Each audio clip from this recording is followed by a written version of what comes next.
Have you ever seen at the start of a movie based on a true story and thought that the story is so outlandish that it just could not be true? Well, that's what many thought about the movie The Haunting in Connecticut. But the events that took place in 1986 to the Snedeker family are nothing short of shocking. The Snedeker's family move to Connecticut prior to experience a haunting was primarily motivated by practical considerations and a desire to be closer to medical facilities. In 1986, the Snedeker family, consisting of the parents, Alan and Carmen Snedeker, their children, and 2 nieces, moved to Southington, Connecticut. They were in search of affordable housing options and, more importantly, proximity to the University of Connecticut Health Center. At the time, the eldest Snedeker son, Philip, was undergoing treatment for Hodgkin's lymphoma, a type of cancer. The medical facilities at the University of Connecticut Health Center were renowned for their cancer treatment, and the family hoped that this move would provide Philip with better access to advanced medical care. The family settled into a rental property in Southington, which, unbeknownst to them, had a dark history that would soon become intertwined with their own experiences. The house was previously a funeral home, and it was rumored to have been used for necromantic activities. These rumors were fueled by tales of unorthodox practices and a basement morgue. Soon after moving in, the Snedeker family began to experience a series of disturbing and inexplicable events, including sightings of apparitions, unexplainable odors, and physical assaults. These events led them to believe that their home was haunted. Their experiences gained significant media attention, leading to the involvement of paranormal investigators, and the case became widely known as the Connecticut haunting. While the details of the haunting remain disputed and controversial, it's important to note that the Snedeker family's initial motivation for moving to Connecticut was not related to any intention of encountering the supernatural. Instead, their move was driven by the Snedeker's health needs and the hope for effective medical treatment. The haunting experiences they claim to have had in their new home came as an unexpected and unsettling surprise, changing the course of their lives and leaving a lasting mark on paranormal folklore. So, what happened in the house? Strange happenings at the house started off fairly innocent, with the mother noticing items around the house going missing. Then the children started to talk about seeing strange people in their home. More specifically, a man with long black hair. Probably the strangest incident that the family reported was when the parents claimed they had been raped and sodomized by something in the home. Among the reported supernatural phenomena were disembodied voices, shadowy figures, and inexplicable cold spots that defied conventional explanations. The basement, which had served as the embalming room during the funeral home's operation, and now the bedroom of the 2 sons, Philip and Bradley, appeared to be a focal point of paranormal activity.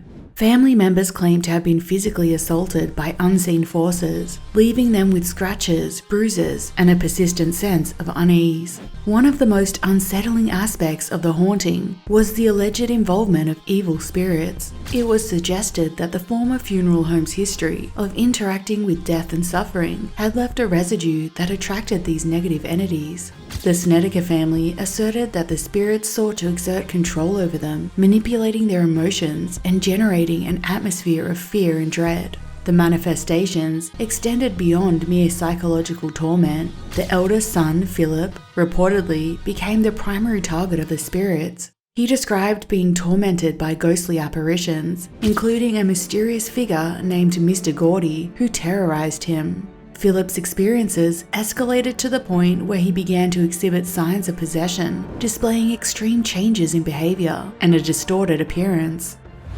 Enter Ed and Lorraine Warren.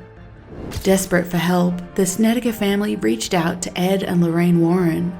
The Warrens were renowned demonologists and paranormal investigators, having gained fame for their involvement in cases like the Amityville Horror.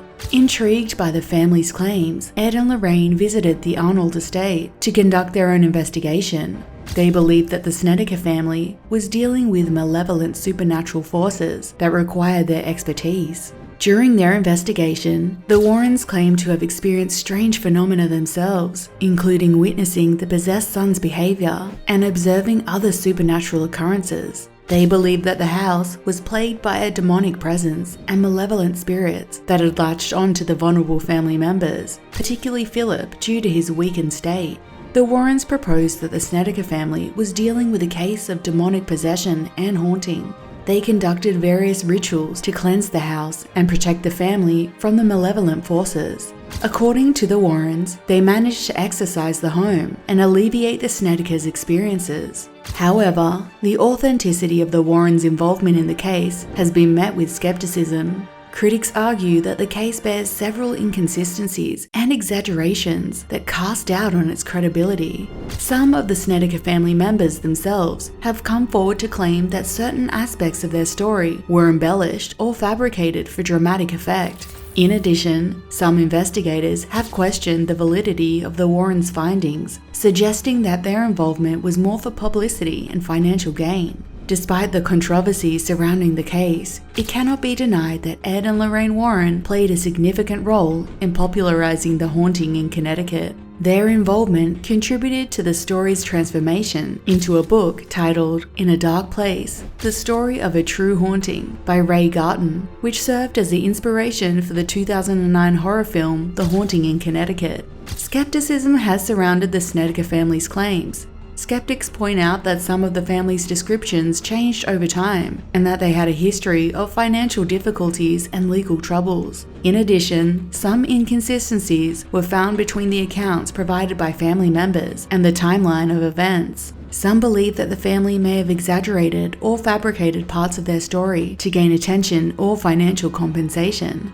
It's worth noting that the Garton's book was marketed as a novel based on true events, which leaves room for creative interpretation.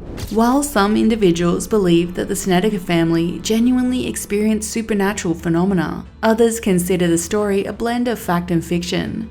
In summary, the Snedeker family's haunting in Connecticut revolves around their claims of paranormal experiences in a former funeral home.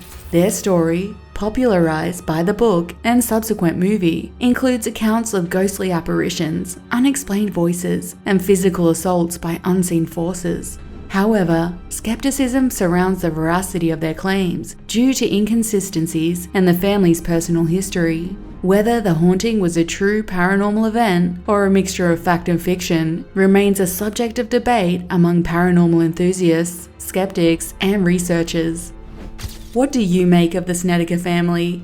Let us know in the comments below, and also any haunting stories you'd like us to cover. And don't forget to subscribe to our channel and like this video because we'd like to bring you more stories like this. Until next time, take care.